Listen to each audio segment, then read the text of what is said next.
Tom Gray here.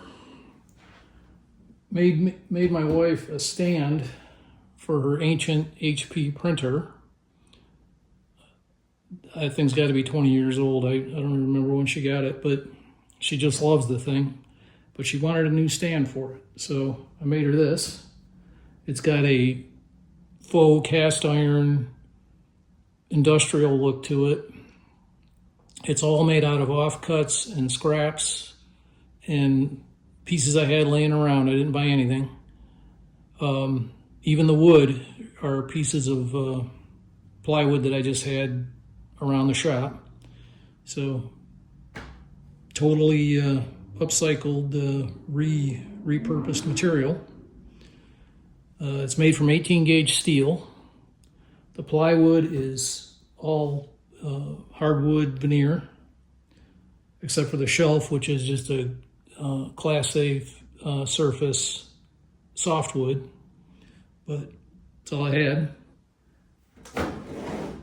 It's got a drawer that will actually hold two full reams of paper, or one full ream of 11 by 17, whichever you want to use, or other, toner cartridges and whatever else. It's 24 inches wide, 24 inches tall, and 22 inches deep. I'll show you how I made it. Welcome to the final chapter of the industrial look fake cast iron printer stand. In this episode, we're going to start with some wood dogging. So I'm going to cut the top out of this maple veneer plywood, and I'm going to laminate it, and then I'm going to cut the shelf for the bottom of the table or printer stand and the drawer bottom. So start with the top.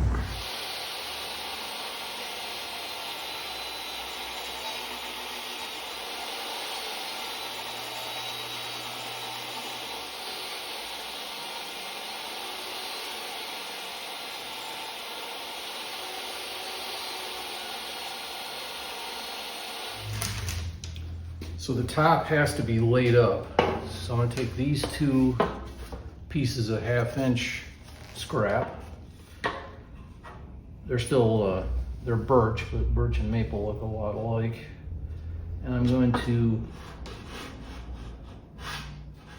line them up like this so the top screws can reach them. And then I'm going to take two other pieces of scrap and create spacers so that the edge of the top is 1.25 inches thick. Looks like they want to be just under 15.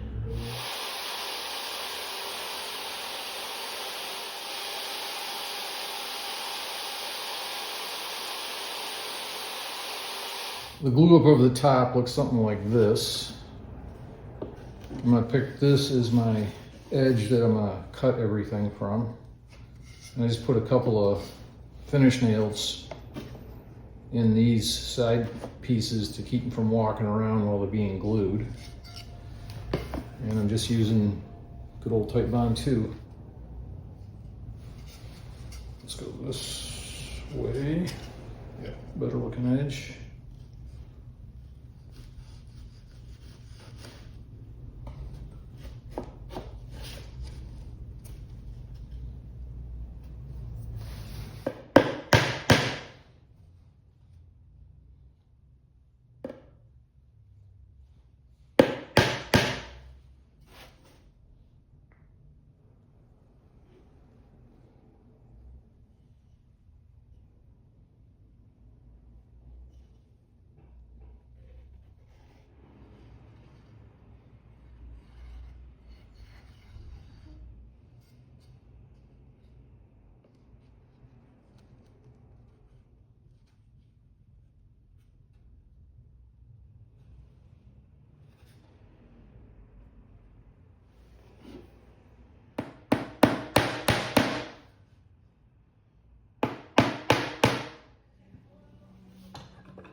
There's the glue up.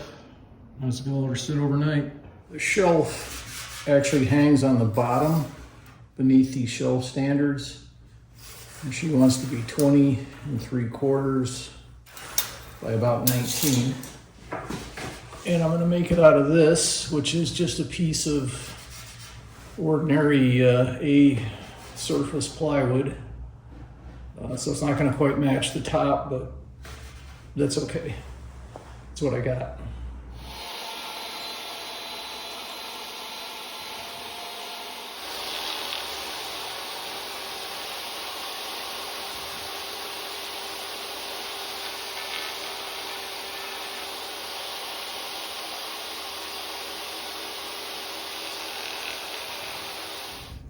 Just nipped off the corners there with the table saw. Righteous. And the drawer box. 18 3/8 by 11 3/4. For the drawer bottom, I've got this 5/16 A surface piece laying around. Just gonna use it.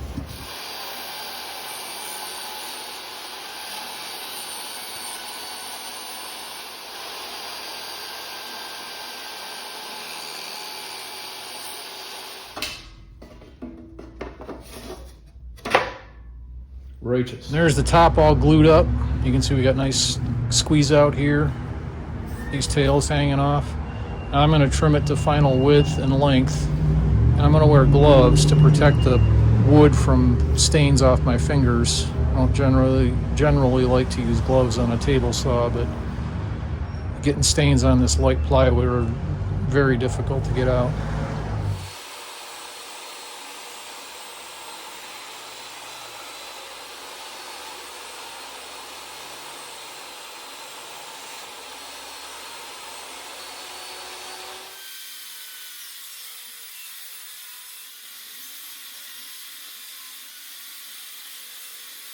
The edge treatment of the top is getting a 45-degree chamfer just with my old Porter Cable laminate trimmer.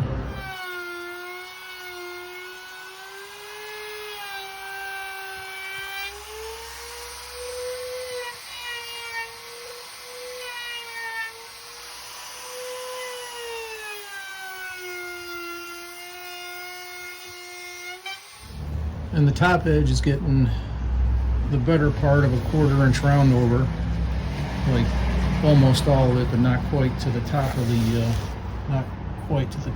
cutter.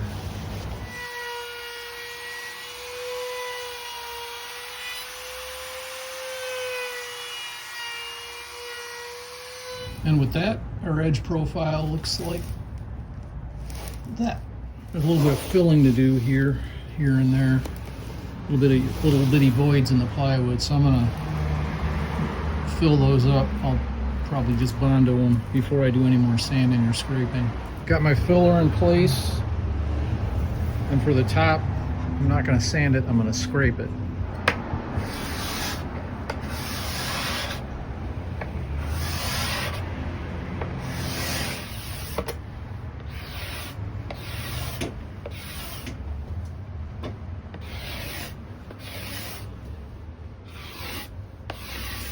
Look at these lacy chips or shavings that come off from scraping. These are very nice finish. For the underside and the edges, it's just 180 on a sanding block.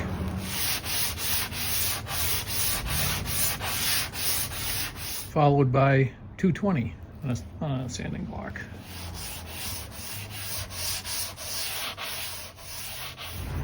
Shelf's going to get the same treatment, scraping and then sanding. Drawer bottom only gets sanded. Next up for the wooden parts is tack rag. This is a store-bought one. You can make them yourself out of cheesecloth. There's a lot of videos on how to do that, but I'm just using a store-bought one.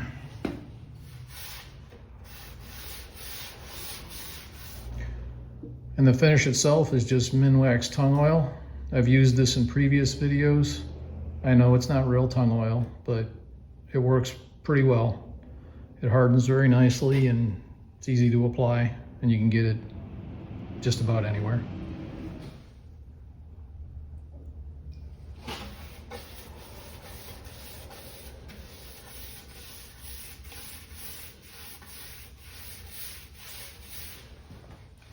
I'm just using a cheap hardware store brush. 3 coats of tung oil, and then the final finishing treatment is paste wax. This is the same as Johnson's paste wax. I'm just going to rub it in with a piece of 4-0 steel wool and then polish it out. And all the wooden surfaces are going to get this. An alternative to steel wool is just brown craft paper. This is just, I just tore this off of a carry-out bag from the local deli, and just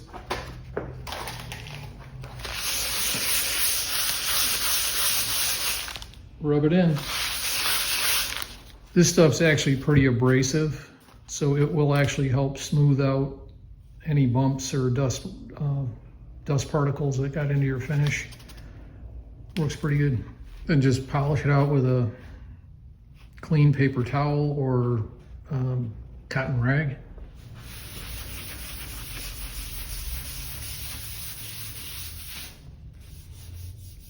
That's smooth. Now to work the joints a little bit, I'm going to apply some modern chemistry, and I'll probably mix a little fiberglass in with this, but I'm just going to glaze over these joints a little bit. They're pretty good, but I'm just going to add a little bit of filler to fill up some lows.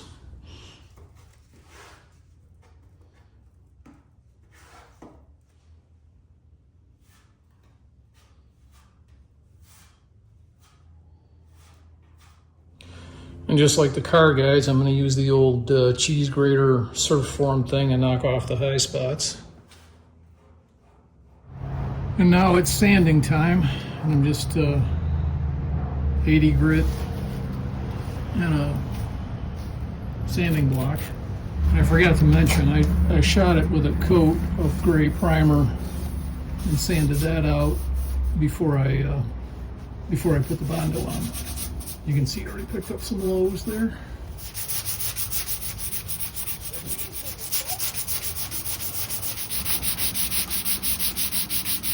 A lot more of that. After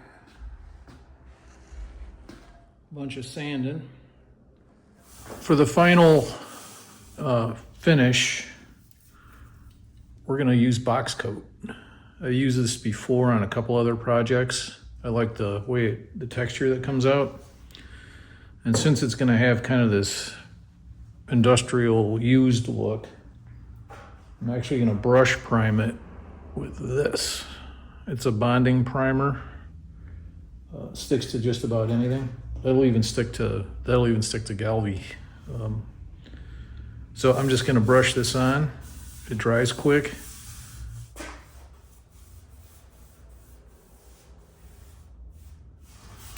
Not being any too careful here, this is going to be a rough looking finish, so not too worried about brush marks and overlaps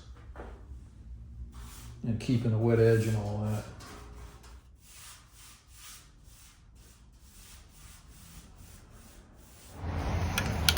And here we are applying the box coat. First thing I'm going to do is shake it up.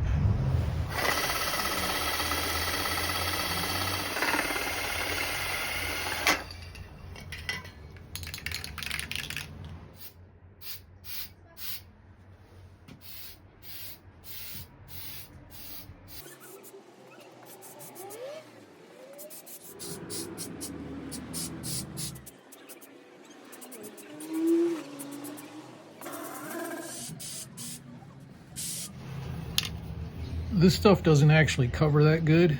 You get a lot of bleed through. So you need a couple of coats, but also make sure your primer or your undercoat is a color you don't mind showing. I mean, I like the stuff, but it lets a lot of the background bleed through it. So that's why I gray tinted the primer, because some is going to show through. A couple other factors about this stuff is you get a lot of dry fall. That's all dry fall. So be careful. This is outside, so I don't care. And the other part is it stinks. So you might want to do it outside because it really reeks. Let's start the assembly process. First step is the drawer box.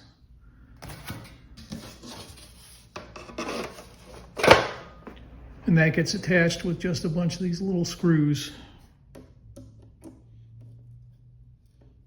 Then the drawer slides, just with some itty bitty number 8 screws.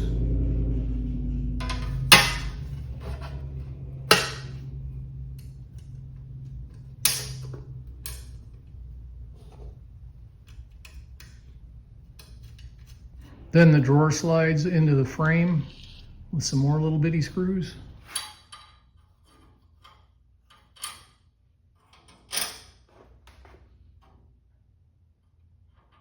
And then installing the drawer.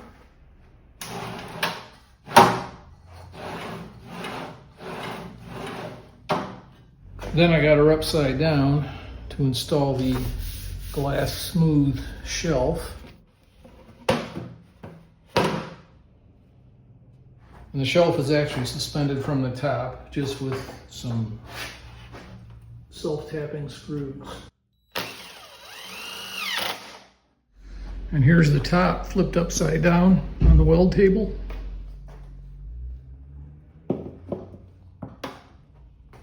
The top is just fastened down with these self-tappers. And here it is in its native environment, my wife's office.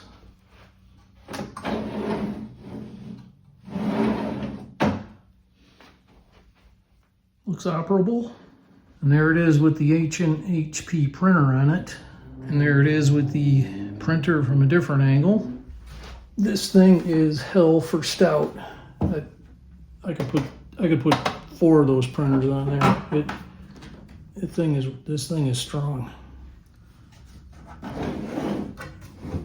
There's the drawer, full ream of paper in there, ready for service. Well, I'm going to call this one a success, and it's on to the next project. I'll see you there and then.